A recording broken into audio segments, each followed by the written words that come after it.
సునీత నీకు కొన్ని రోజుల నుంచి నెమ్మది లేదు, మనసులో భయం అవుతుంది. కరెక్టేనా? దగ్గర పెట్టుకో, మైక్ దగ్గర పెట్టుకొని మరి. నీ కడుపులో ఇప్పుడు కూడా భయం అవుతుంది.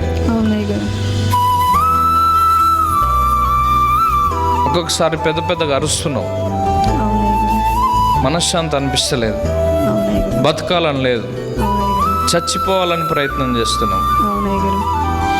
మా శాఖాబారి కబాల తండ్రి, నీకు వందనం స్తోత్రం. ఈ శరీరంలో ఉన్న ప్రతి పుతోను క్రియలు, ఈ బిడ్డను బలహీనపరుస్తున్న ప్రతి పుతోను అధికారం యేసు నామంలో, in the mighty name of Jesus, in the mighty name of Jesus, receiving God's power, every demon, every sickness, ప్రతి విధమైన అడల్టరీ ఈ శరీరాన్ని విడిచిపెట్టిపోవాలి, ప్రతి తంత్రం వెళ్ళాలి. In the mighty, in the mighty, in the mighty, in the mighty, right now యేసు నామంలో స్వస్థత, యేసు నామంలో విడుదల. తండ్రి, ఈ బిడ్డను నువ్వు దర్శిస్తున్నావు, నీ శక్తి ఈ బిడ్డ మీద విడుదలవుతున్నది.